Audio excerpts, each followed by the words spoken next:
Well, good morning, folks. Nice to see you. I'd like to know you about technology. I would have brought some pictures because it's much easier to see pictures rather than me, really. But I'm just going to tell you a little bit about the Salvation Army. I thought if I just started off with a little bit of history, so you knew where the Salvation Army started from, a little bit of our DNA, what we run with, talk a little bit about the work generally within the UK and Ireland, and then a little bit, got a couple of stories, and then a little bit about what's going on locally. Does that sound okay for you this morning? Okay, good. So, more than 150 years of saving souls, growing saints, and serving suffering humanity. Then, now, and always, a belief in making a difference. That's the sort of DNA of the Salvation Army. It's the largest provider of social care in the UK today after the government, and our work started more than 150 years ago and continues to develop in a range of areas. From the beginning, the Salvation Army has been driven by passionate belief that the Christian faith should not only be preached, but lived through practical action. And in a world where poverty, exploitation and misery were commonplace, founders William and Catherine Booth had a radical idea that a reforming religious movement was needed to bring the Christian message directly to the poorest, least fortunate people in society. Not only that, but the movement should put its faith into action by working to improve the lives of people who were living in intolerable hardship. William Booth, the founder, was born in Nottingham in April 1829, and when he was 13 years old, his father sent him to work in a pawnbroker's shop situated in the poorest part of Nottingham. He disliked his job, but it was through this work that his social conscience was stirred. There are many stories illustrating the passion and conviction of our founder, William Booth. One in particular sums up his vision. The story goes that General Booth in the early 1900s was prepared to send his annual Christmas telegram to Salvationists around the world. Each word would be charged to the Salvation Army, so to use limited funds wisely, William sent a one-word telegram that would convey the Salvationist mission and encourage them to continue doing good. The word he sent was others. Not ourselves, but others. Catherine Booth, his wife, also contributed significantly to the theology and development of the Salvation Army and was an advocate for female ministry. She was a serious and sensitive girl with a strong Christian upbringing. By the age of 12, she had read the Bible through 8 times. Amazing woman she was. They married in June 1855, and in 1858 she began to assist her husband in his pastoral work in Gateshead in Durham. In 1865, when the work of the Christian mission began, William preached to the poor and destitute, and Catherine spoke to the wealthy, getting support for their financial demanding work. William Booth was a minister in the Methodist New Connection. He wanted to be an evangelist. God had put on his heart for him to be an evangelist, but the New Connection says, no, we don't want an evangelist, we don't want you traveling around the country. We want you to be in a particular church. So he was struggling a little bit with his destiny, didn't know what to do with himself. And in 1865, he was walking down Whitechapel Road, just in his mind trying to think about what he wanted to do in the future. And he came across this little open-air service outside one of the pubs there. And he was a tall man. They began to talk to him and discovered he was a minister. It happened that they were holding a tent mission in Whitechapel in that year 1865. The minister who was leading this had become ill, so they said to William, "Will you come to the meetings for us?" You know how he goes, "Come to the meetings for us." And he did. He went over to his wife and said, "I found my destiny." And from then on, the Christian mission started. He didn't intend to start a new church. He wanted the fact that the people who were coming to become Christians at that time would go back to their own churches. But because of this fact, he was working with those people who are the poorest in society at the time. They weren't accepted into the churches. They weren't accepted there. So we started off with a little mission.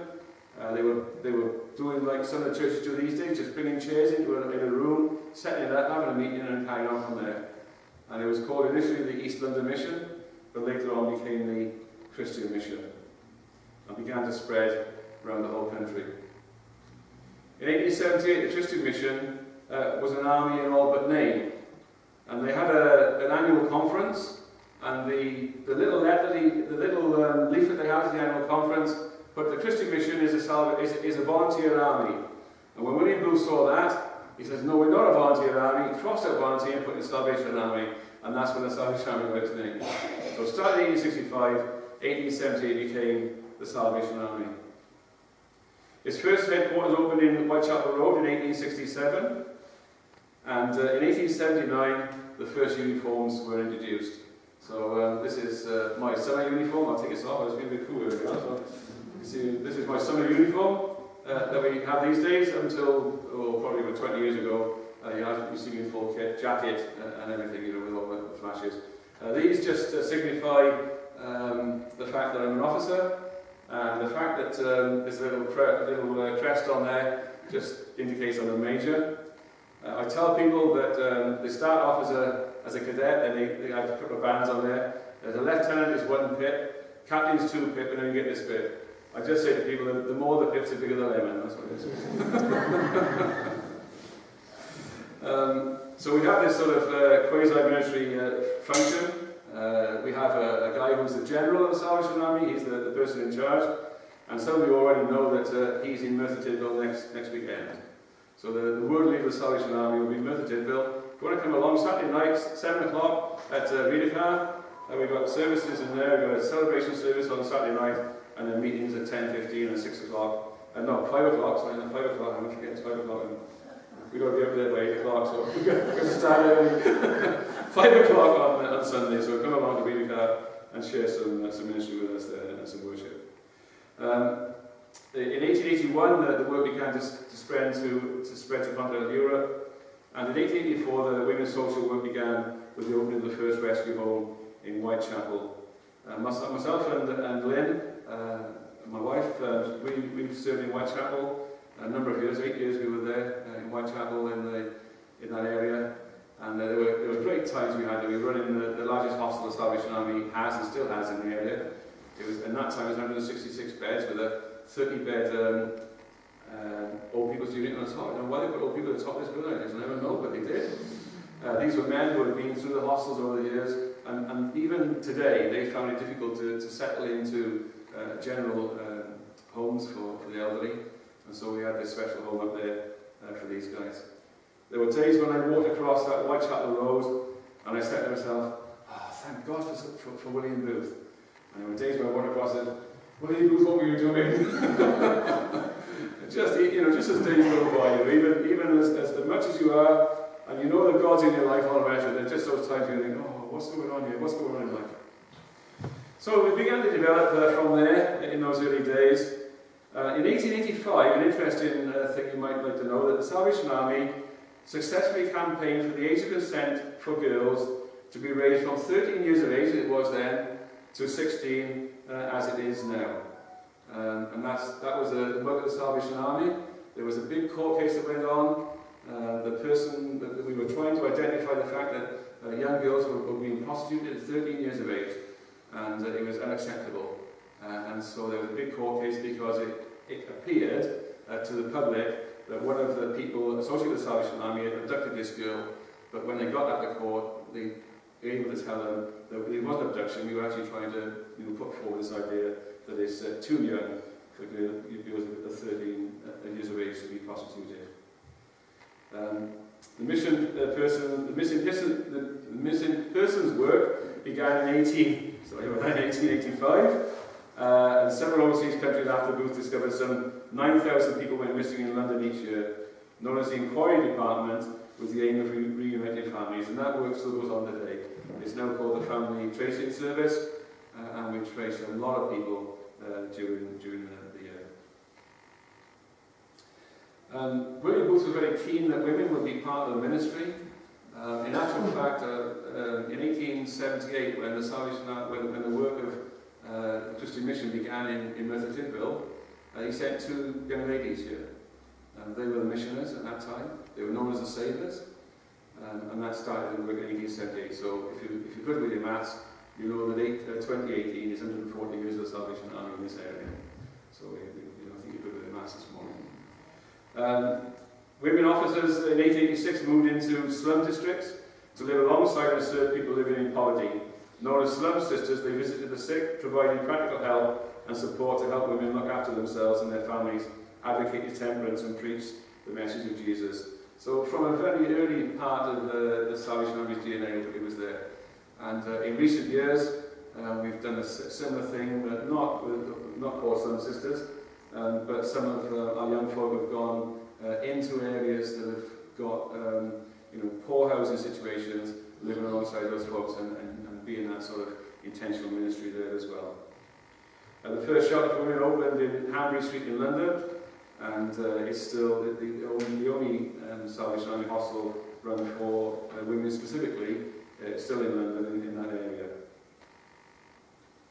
You might be interested to know that there was a problem in the early 1890s, with making matches. It was made from phosphorus, and they got phosphy jaw which could kill people. So the Salvation Army set up its own match factory using safety matches to save the people that were working there, and that was always taken over eventually by other people during the life of the country. An anti-suicide bureau was opened up in 1907, and during the First World War, the Salvation Army provided motor ambulances, refreshment huts in military camps, and parcels of food and clothing for combatants. And likewise, in the Second World War, we did a similar thing. And some people are still paying for their Salvation Army cup of tea from the Second World War, even today. Our mission, what we are called by God to do, we are called to be disciples of Jesus Christ. The Salvation Army, United Kingdom, territory within the Republic of Ireland, exists to save souls, grow saints, and serve suffering humanity. Our vision, what we would be like if we fulfilled our mission effectively, we would be as disciples of Jesus Christ, we would be a spirit-filled, radical, growing movement with a burning desire to lead people into a saving knowledge of Jesus Christ, actively serve the community, and fight for social justice. And what we do, the services we provide are diverse, reflecting not just our territorial priorities, but the varied needs of the individual communities we serve. More than 60,000 people attend close to 700 core, which are our churches, on Sundays, and we run approximately 90 social services centres across the UK territory with the Republic of Ireland. Our services are offered unconditionally to people of all faiths and none. Although our Christian faith motivates the work, we do not require anyone to profess a Christian faith in order to benefit from it. We are called to love our neighbour, whoever they are and whatever they believe. We seek to meet needs with an integrated approach. That means that our core and centres usually provide Sunday and weekdays worship services and a range of community work, and our social service centres, as well as addressing people's physical, emotional and social needs, also have chaplains who can respond to their spiritual needs. I've got a whole list of things that we do. Do you want to hear that as well or not? Okay, alright. It goes alphabetically, so it's easy for you. Here we go. A mission in core and social service includes this, there may be more than this, but this includes this. Adults with learning disabilities, addiction services, anti-trafficking and modern slavery, I'll talk a bit more about that in a few moments, befriending services, Bible studies, discipleship classes and prayer groups, cafes, breakfast clubs and lunch clubs, Cameo, come along and meet each other, friendship groups, chaplaincy including airport, police, prisons, schools and supermarkets, core charity shops and furniture recycling projects, clubs for children, youth and young people and older people, community services, day centres and drop-in centres, early years services, employment services, emergency response, family ministries, family tracing, food banks, parcel distribution, homeless services, day centre drop-in, floating support, life houses, hostels, resettlement flat services, music and creative arts, older people services, care homes and day centres, parents and toddler groups, play groups, prison visitor centres, sports mission, street projects, weddings, dedication of children, funeral services, worship services. The end. So you can see a diversity of things that we're involved with, as a lot of other churches are as well. So there's lots of things that we're involved in. Just a few little facts for you. It's over 150 years since the Salvation Army began. We're active in 127 countries.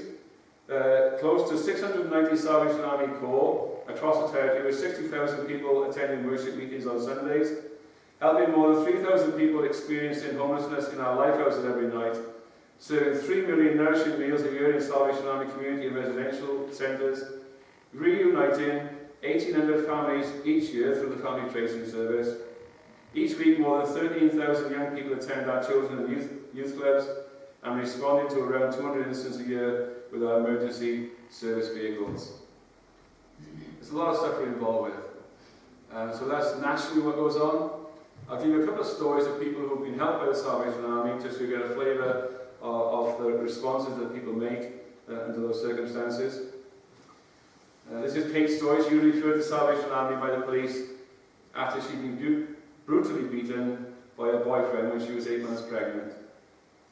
Salvation Army officers walked alongside Kate, helping her to achieve her goal of carving a happy and settled life for both herself and her baby in a safe environment. Kate's boyfriend hadn't always been violent. They'd been together for more than a year and lived together. It was when she was 3 months pregnant that he started to turn violent. With family many miles away, Kate didn't have anyone to turn to, and decided to go to the police after the final attack left her terrified. The police put Kate in touch with a local Salvation Army officer who was trained to deal with cases of domestic abuse and had a number of years of experience. She was able to step in and give Kate the compassionate, emotional support she needed while making practical arrangements such as emergency accommodation. Kate was out in immediate danger, but the Salvation Army support helped her to stay that way and reached her goal by giving her the practical skills she needed and putting her in touch with relevant agencies. The officer who supported Kate said, "When I first met Kate, she had very little and was very vulnerable. Today she's a different person. She brought her baby to our parent and toddler group and showed a real flair for working with young children. So much so, she now volunteers as a helper. She tells me she hopes to start training as a professional childminder when she can. It's wonderful seeing her so happy and settled." Kate said, "The Salvation Army has always been there for me, even at the worst of times, and has given me and my son a future." John's story is slightly different. The Dublin Lifehouse, which is that's what the name we call our hostels these days. The reason we call them Lifehouse a number of years ago is that it's about helping people to live a different life. So it's a lifehouse, not a hostel. Years ago, for 25 years, I worked in what I see as the hostels then, but I like the name Lifehouse. It's about bringing people in, helping them to develop, deal with their issues, and then moving them on from there. A lot of them are doing work environment situations. In the hostel, we've got things like bicycle repairs and recycling. Some of them doing some of the life centres, lighthouses have got a team of people who are making sandwiches and sell it to the local businesses and things. You know, it's great stuff that's going on in those places as well. The Dublin Lifehouse runs 3 separate services for young people experiencing homelessness from the age of 12 to 18. It's a unique project we have from the age of 12 to 18. And John says, "I feel I've achieved so much thanks to the staff here. They believe in the young people and don't give up on them." The Lefroy House in Dublin, staff looked after some of the most marginalised young people, many of whom have experienced neglect or abuse. And the main part of Lefroy House is a resettlement service that has seen 7 aftercare support flats for young people aged 17 and over. The young people in this part of Lefroy House are able to live independently and supported by staff to do so. Marvick, acting manager at Lefroy House, said, I'm mesmerised by every single young person that comes to Lefroy House, who shares their story with us and lets us support them in their journeys. It's compelling to witness the resilience that these young people have and the strength they show in dealing with all the harsh challenges that life throws at them. It's a humbling experience to come alongside and learn so much from such inspirational young people who, against all odds, continue to fight and struggle on. One service user, John, said, I've been at Lefroy House for 6 months, and in that time, I feel I've achieved so much thanks to the staff here. They believe in the young people and don't give up on them. The staff have a high tolerance for the behaviour of service users, but they are no pushovers either.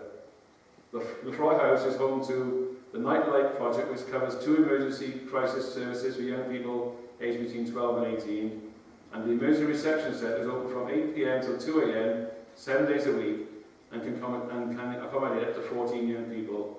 And while the emergency crisis beds project has 7 individual bedrooms available each night for any young person who would otherwise be at risk of sleeping rough.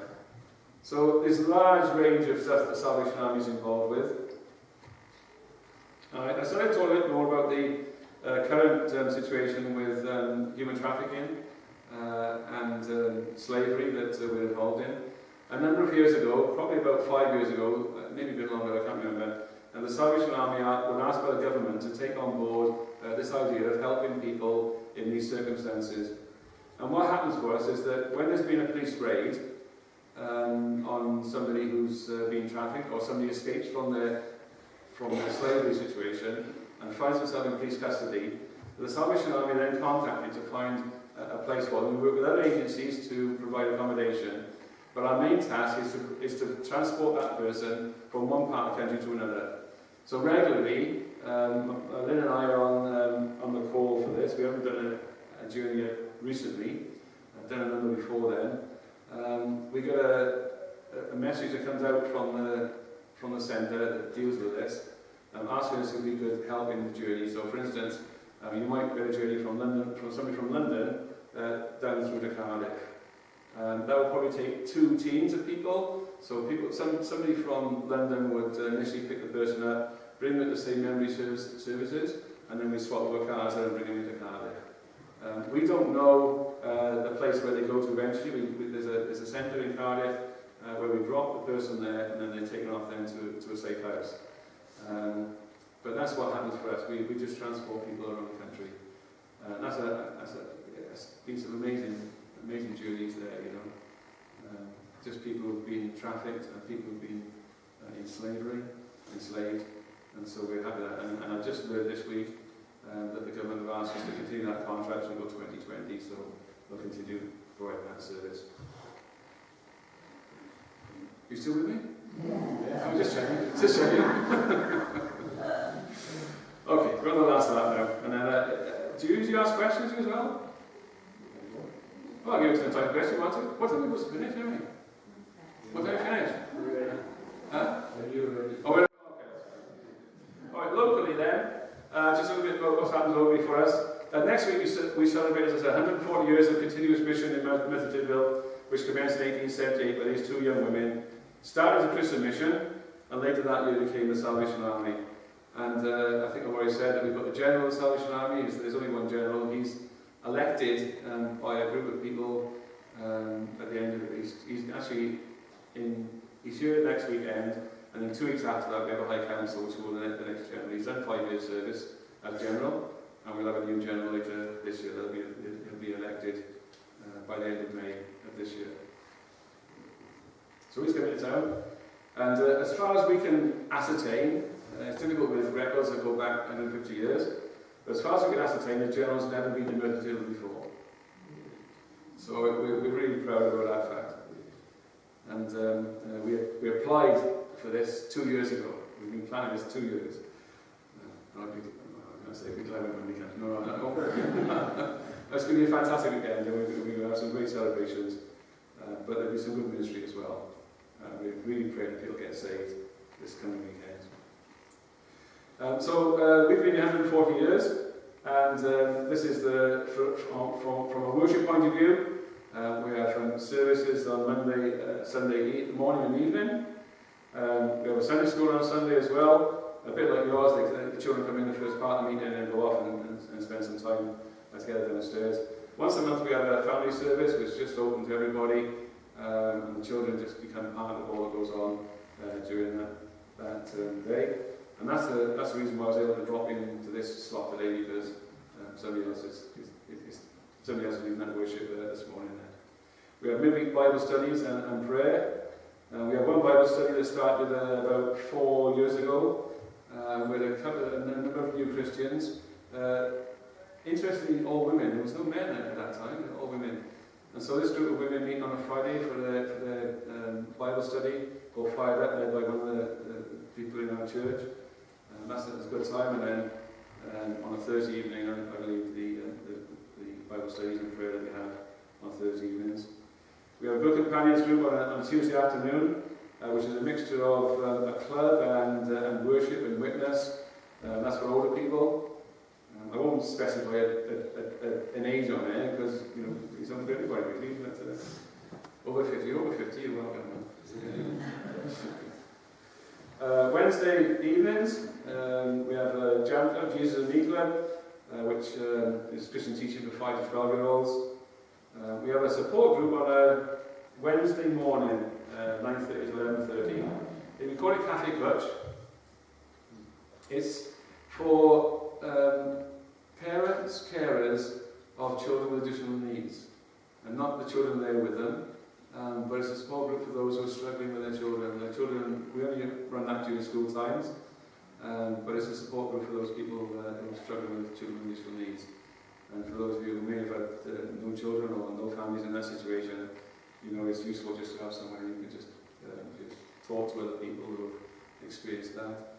One of the things that comes up with that group more than anything else is the fact that even though there's services available, people don't get told about them. So when one parent finds there's a service available, they share it with the others and they're able to then benefit amongst themselves. And then we have an adult drop-in for those who are homeless or have been homeless on a Wednesday evening. And again, that's just a time just to get together. We don't provide anything, well, we do provide it. We'll do tea and coffee, hot chocolate. We've found that the thing that they enjoy the most is a toasted sandwich. We do toasted sandwiches on a Wednesday evening. And it's just a place for them to chill. So a lot of the regular we get there are people who've been homeless but are living on their home in their own four walls. And so it's just a nice gathering of folks there to be able to help each other. It's not a large group of folks coming there. We get between sort of 8 and 15, so it's easily manageable under those circumstances. Service to the community, we have Little Gems, our Mountain Toss group. They meet twice weekly on Tuesdays and Thursdays. And then on Friday evening, or early evening, quarter to six, 7:30, we have a club for fighters club grounds. So that's really the services that we provide there in the Salvation Army. That's me. That's the service we provide nationally and otherwise. If you want some more information, the Salvation Army has its own website, www.salvationarmy.org.uk. If you go on that website, you'll find some more information on the Salvation Army. And internationally, it's just salvationarmy.org. You'll find the actual information there. That's the website that's presented by the General and his departments there. The international headquarters of the Salvation Army is in London. For the whole Salvation Army throughout the world, we started here, so we've maintained that over the years. They built a brand new place there about 15 years ago. It's very nice. It's just, do you know the London at all, any of you? Do you know the new Millennium Walkway between the north and south of the river? Well, the Salvation Army headquarters is just by the side of that, so you come off there, it's just on the left-hand side there. It's really quite convenient for people to see that. Okay, look, I'm open for a couple of questions. Anybody got some questions before you go home today? Yeah, go on, run around, hands go there. Go ahead. Sorry, I have a question. Okay, go on. A lot of you know me anyway in the chapel, but the Salvation Army did a fantastic thing for me and my family many years ago. Back in 1978, me myself, I had major heart surgery, and my parents went through a really bad time because my older sister ran away, and she was 16 due to personal issues at the time. So my parents went through hell and back, right? And when I remember what I was saying. But it was a really awful time because the 6-year-old was in major surgery. My older sister ran away at 16 years old. She ran away to London. And we searched the police for a couple of months. They were beside themselves, they were back and forth, searching on it. And the Salvation Army came on board and were sort of, like you said, they were... Arbitration service. Yeah, with all that. And basically, I had my operation.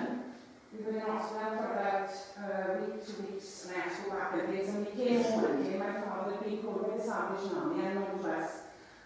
And as you can imagine, I was only 66, she was like, oh, so my chest was open, and my sister's gone. And that's all I did when I was in I was called for my sister, and she wasn't there. But I know God was in control, because the Salvation Army contacted my father, and he came home from hospital, my father was there, and he picked my sister up in London from the Salvation Army, because he found her in London. Absolutely amazing. So the Salvation Army organized back to her family. She's now married and she's got 5 children. One's passed away, but you know, the amazing work that the Salvation Army's done for our family, right, is immense. So the Salvation Army rests in our hearts, amazing. And I know God's in control of that, but just to show you the type of stress people are under, you wouldn't think for a minute that, turn around because they were lost my parents between two children, and then the Salvation Army came on board and found my sister. And she was in Hunter, on the streets. Amazing. I mean, it was really nasty to play now, but thanks to the Salvation Army, I meant to tell the story before, but so to share with everybody. It's just an amazing job. One of the things we also do is we sell, there's a magazine called The Walkway, some of you know about. We sell that every Tuesday in Murphy-Tidville, just in the town there. And your mum and dad, every week, go by. It's lovely. I tell you what, the loveliest thing I see is they walk hand in hand down the street. They do, it's lovely. It's really lovely to see. But we see them every week over there, and it's nice to see them. So thank you for that testimony. Thank you. Any questions? Yes, we can. I think I should say something because I was married in the Salvation Army. I don't know if you realise that. My wife was an active Salvationist, and I basically took her out of it. But then I became a Christian. But the depth of biblical knowledge, experience, and love that she brought into the marriage and the growing up of the children is immense, and I still lean heavily on her, and I thank God for her. Thank you. Well, I hope that's been useful to you. Thank you for inviting me, and thank you. Certainly, we enjoyed ourselves at Christmas here, and I'm sure we're going to try and work something out and come back later in the year. Other than Christmas, because it'd be nice just to do something. I'll come and preach maybe for you if that's okay. Right, thanks everybody. God bless you all. More music, is there? Yeah. Cool. That's fine.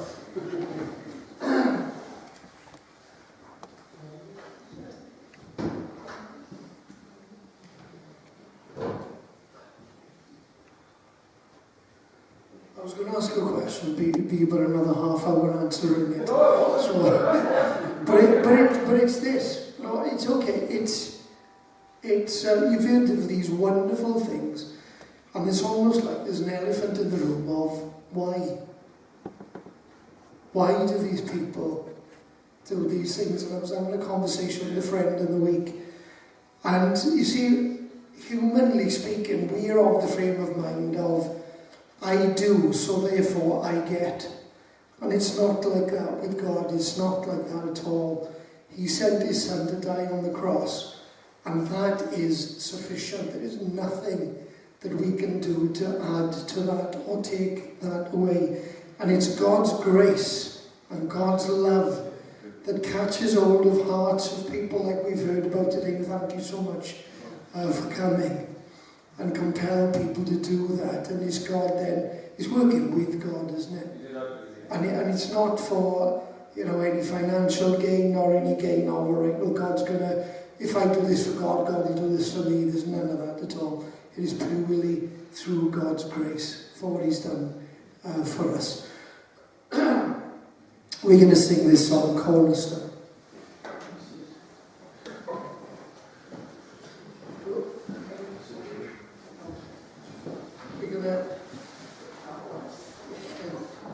You pick it up as it goes along, it'll be fine.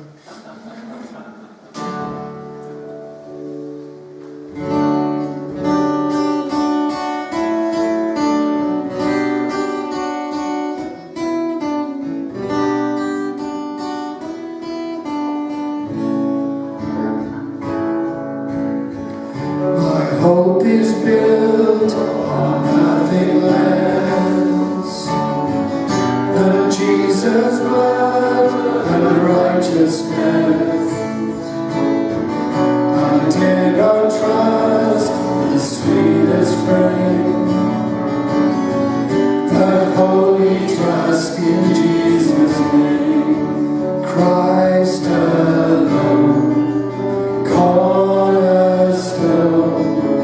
weak made strong in the Savior's love.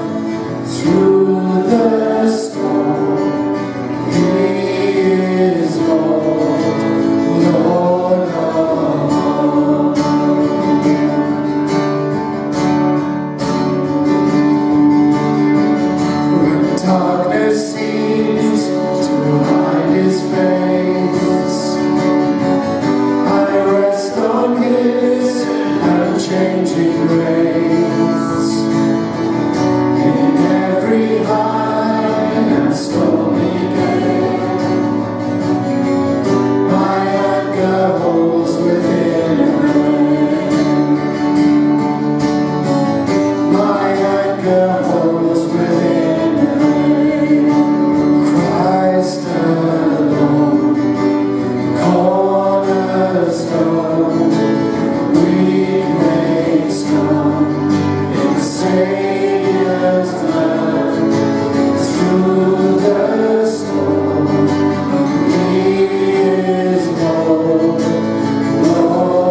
stand before the throne.